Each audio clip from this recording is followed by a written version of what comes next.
Diorang ni bukan Islam Jamaah, diorang bukan Syiah, diorang Ibadi. Satu grup Islam diorang cakap. Apa dia? Diorang Ibadi. Ahmad Ibadi. Dia apa? Ibadi lah, dia bukan Islam Jamaah, dia bukan Syiah, dia Ibadi. So, saya pun macam ragu lah kalau dia imam saya ikut dia sah tak sah dengan dia. Lumayan sah ya? Masa-masa.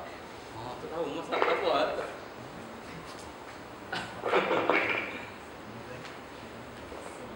Ada air tak?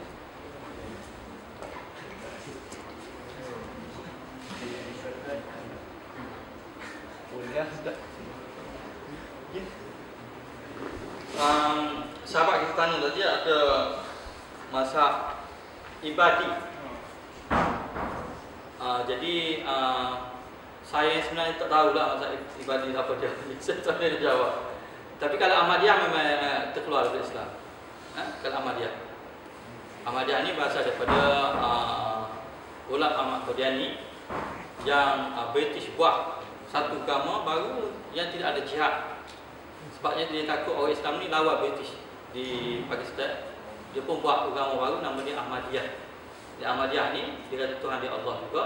Dia kata Nabi dia Muhammad juga. Cuma ulama Ahmad Qadiani ini adalah Nabi selepas daripada Nabi Muhammad. Jadi bawa ajar baru tidak ada jihad di Islam. Itu terkeluar dari Islam. Sebab agama ni dia sempurna dengan habisnya mati Nabi itu, sempurnalah agama maksudnya. Tidak ada agama selepas itu. Jadi kalau ada mazhab yang ada tambahan selepas pada Nabi buat, maka terkeluar. Sama ada dia nama Syiah, nama apa ke, terkeluar. Tapi kalau dia ada sumber rujukan, katakan rujukan dia ni selain daripada Quran dan Sunnah, terkeluar daripada Islam. Itu yang kita yakin. Cuma cara kita nak beritahu dia macam mana, tak pandai kita lah. Itu satu. Dan pecahan dalam mazhab Syiah ni banyak.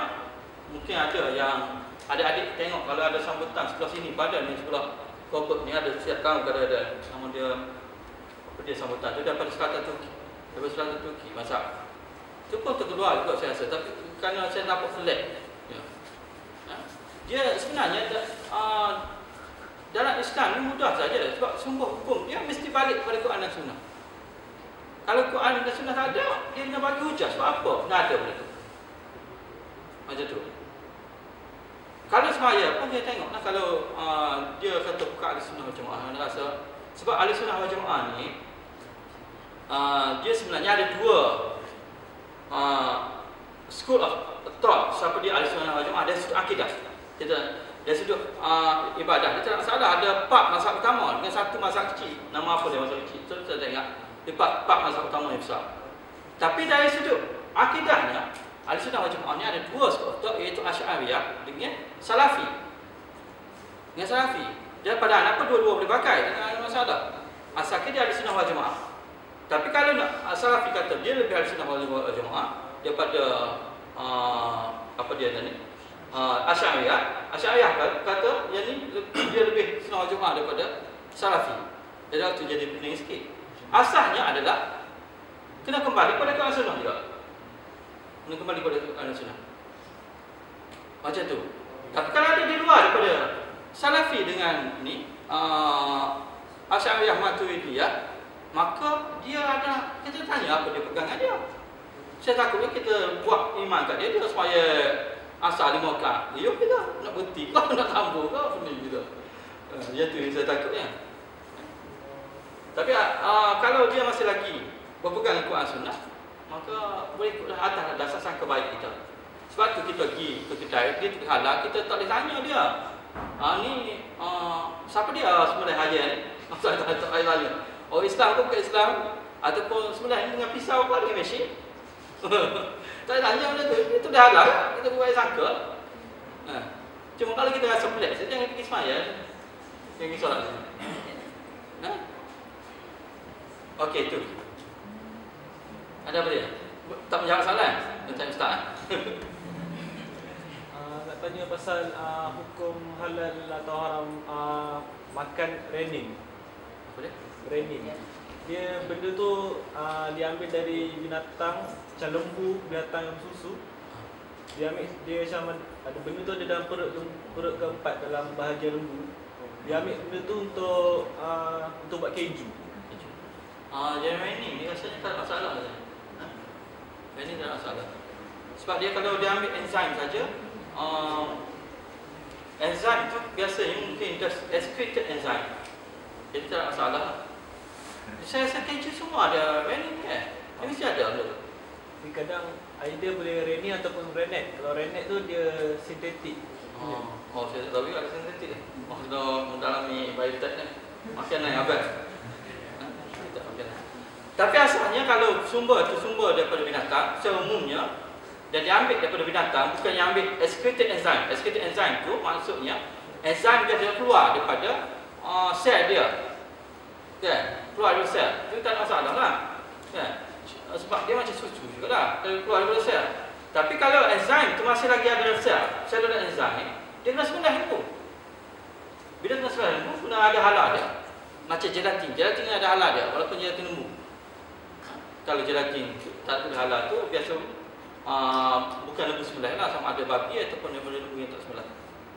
Itu gelatin. Jadi kalau ada macam tu, kena cuba elak lah.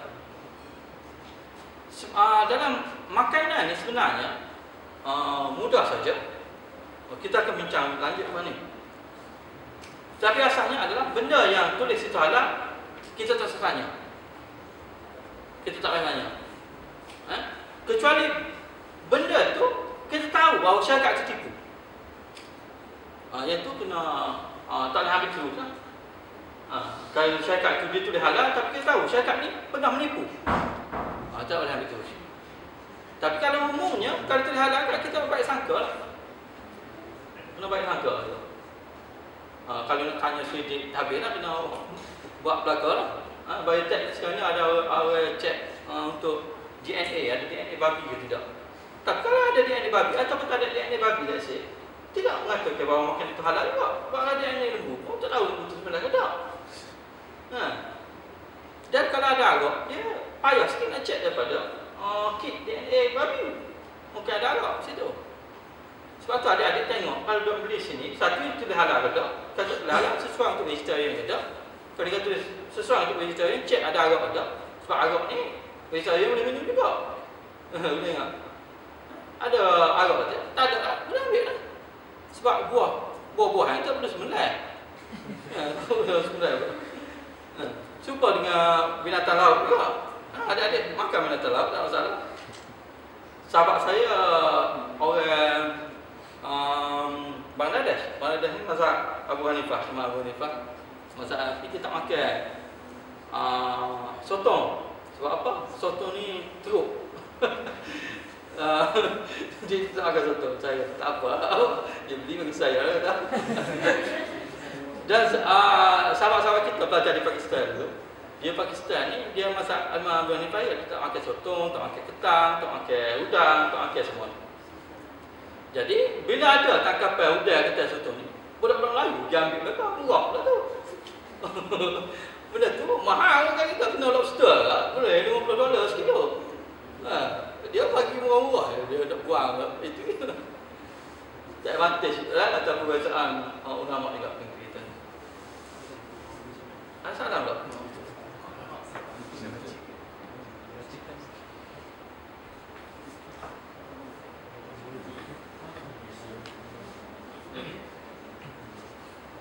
Jual beli untuk waktu salat Jumaat. Jual beli waktu salat Jumaat ni haram lah. Sebenarnya bukan jual beli saja. Sebenarnya kadang-kadang kita tengah buat lab work pun, bila azan ada dan tinggal, kita kadang-kadang sebab terleka sebab tak ada azan sini. Iaitu kita tak dengar. Lepas tu kita hoping that ada Jumaat yang kedua. Itu yang jadi isu. Kalau kita expect ada Jumaat kedua, jadi tak ada masalah. Solat kita target untuk Jumaat kedua, tapi kena ada decision dia nak solat Jumaat pertama atau kedua, kena ada. Jadi kalau kita rasa kita nak solat Jumaat kedua, tak haram nak buat kerja yang pertama. Sama ada jual beli ke, sama ada belajar ke, sama ada yang lain. Tapi kalau kita buat decision solat yang pertama, tiba-tiba kita tak berhenti lagi selepas daripada sepatutnya kita berhenti buat kerja. Tak boleh, haram dia tu. Haram ni untuk orang lelaki saja. Bahawa perempuan dia tak ada masalah, nak pergi shopping, nak pergi apa, tak ada masalah. Orang perempuan. Sebab wajib untuk solat Jumaat ni, wajib untuk orang lelaki. Wajib untuk orang lelaki. Dan solat Jumaat, kita kalau cerita solat Jumaat ni panjang juga. Tapi asalnya kena buat tempat yang dikhususkan oleh badan agama setempat. Sepatutnya gitulah. Tapi sebenarnya ada exception juga. Tapi umumnya gitu. Sebab nanti ada orang buat ajar sesat buat sembahyang Jumaat tepi rumah dia, ada agama sudah patah. Payah. Kalau kita kata zaman Nabi dulu ada sahabat sembahyang Jumaat 3 orang, sembahyang Jumaat 12 orang. Boleh kita bincang macam tu. Tapi kalau kita melanggar daripada benda ni, jadi monitoring sistem ni payah. Supaya dengan orang kahwin. Zaman Nabi dulu tak ada surat kahwin. Mana ada surat kahwin? Wali akad nikah kasar gitu lah. Tapi sekarang bukan saja surat kahwin ada, kena ada lafaz taklid. Lafaz taklid maknanya dia kena cerai bini dia kalau dia tinggal. Kalau bini dia dakwa ke mahkamah, kalau dia tinggal isteri dia selepas daripada 4 bulan, dia isteri dia bawa ke mahkamah, maka jatuh talak. Zaman Nabi mana ada macam ni. Jadi ini benda-benda betul-betul pengurusan yang kita kena faham. Jangan kita kata, maju agama ni teruk lah. Sebab apa kena buat nyusah-nyusah orang, mudah saja untuk kahwin. Lepas tu dia kahwin seorang sini, lepas tu kahwin seorang sini, kahwin seorang sini. Dia tak ingat berapa orang bini dia. 4 atau 5 nak kahwin lagi lah. Jadi kan ada sistem pengurusan untuk itu. Sebab masyarakat pertama kompleks ni bukan mengada-ngada dalam agama, tapi ini sebagian dari pengurusan agama. Yang kita kena faham, dia panggil fiksiasi nanti. Fiksiasi ataupun fik pemerintahan. Ada benda-benda macam ni. Itulah. Okey. Apa yang tu lagi nanti hari? Okey, apa Amin satu lagi. Nak tanya, kalau ada kelas tu waktu sembahyang Jumaat je, macam mana? Sepatutnya kalau dalam kes kita di negara bukan Islam macam ni, dan kita juga diuruskan oleh sistem bukan Islam, maka badan agama sini, contohnya UMIS kata kan. UMIS ke apa? UMIS kan? UMIS kena buat decision supaya dia boleh kata orang yang ada masalah macam ni. Antaranya ada buat 2 kali Jumaat. Jumaat waktu pertama, biar orang yang tak ada kelas mari waktu pertama. Dan Jumaat waktu kedua kena kata orang yang ada kelas pada waktu pertama. Ini adalah langkah untuk selesai masalah ni. Sebab kita tak boleh buat decision bagi universiti. Tapi kalau kita boleh buat decision bagi universiti, wajiblah buat decision supaya orang Islam boleh solat. Supaya kalau kita di Malaysia, pasal apa kita nak pilih cuti hari Ahad? Sedangkan kita boleh pilih cuti hari Jumaat. Sebab kita selaku pemerintah Islam kena pilih cuti hari Jumaat. Baru orang Islam tu tak ada isu bekerja kau niaga, tak ada isu dah. Walaupun boleh nak kerja hari Jumaat, cuti hari Ahad boleh. Tapi dia akan timbul balik dalam masalah macam ni. Sebab masalah tu ada apa? Sebab apa berlaku? Sebab kita in the principle kita menggunakan Islam sebagai penyelesaian dia. Ni tak cerita tentang HIV/AIDS. HIV/AIDS nak selesai masalah HIV/AIDS macam mana? Adik-adik kalau masuk bidang ni lagi pening kepala rasanya. Bidang HIV, patient HIV. Rasanya sekali saja, boleh. Jadi maknanya kalau ada kelas masa tu, so nak kena semayang macam mana? Sebenarnya sebab kelas ni setiap minggu. Tu masalah. Dia setiap minggu dia kena ada decision. Kalau at personal level dia kena decision bila masa dia kena pergi solat Jumaat. Dia tak boleh nak tinggal solat Jumaat satu semester, tak boleh macam tu. Kan?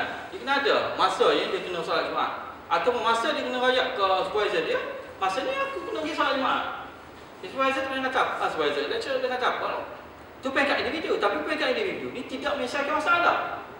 Sebab itulah Islam dia sistem sempurna. Sebab Islam ni sempurna tak sempurna sistem dia, bahawa masyarakat juga kena Islam, sistem juga kena Islam. Dia tak cukup dengan individu saja Islam. Faham tak? Tak cukup dengan individu saja Islam. Sebab ni boleh selesai masalah peringkat individu untuk 1 minggu. Minggu 2 tak selesai dah. Jadi untuk selesai masalah ni kena ada kelompok ataupun society Muslim. Dalam kes ni adalah UMIS. UMIS dia selesai masalah orang yang ada solat waktu, orang ada kelas waktu solat Jumaat, dia kena buat second solat Jumaat. Ataupun buat Jumaat tempat lain, waktu yang lain. Daripada Jumaat sini sebagai contohnya. Kalau Jumaat sini pada pukul 1.30, dia kena buat di Medina ke ataupun di ICB sana, mungkin pukul 2.30. Supaya orang tak boleh sempat situ, sempat ke sana. Untuk kereta benda macam ni. Faham tak? Jadi, untuk menyelesaikan masalah rumah ni, dia tak cukup dengan individu tu jadi baik. Kita jadi baik, cukup lah macam. Anak kita jadi baik, isteri kita jadi baik, cukup lah kita rasa. Lepas tu mari orang mencuri rumah kita. Kita pun tak ada selesai masalah. Macam mana masalah tak ada mencuri? Kan? Mesti ada satu komuniti yang halang mencuri. Denda orang mencuri, hukum orang mencuri, kena ada komuniti macam tu. Barulah dia menyelesaikan masalah rumah tu. Kan? Jadi itulah Amin pun boleh royak ke kalau presiden ni. Betul apa royak? Rasa cukuplah sekarang tu. Nanti panjang pula. Kalau ada soalan kita tangguh minggu depan lah. Nanti ada soalan habis belakang masa ni. Tak ada. Keluar nak tanya minggu depan pula kan. Wallahualam, assalamualaikum warahmatullahi wabarakatuh.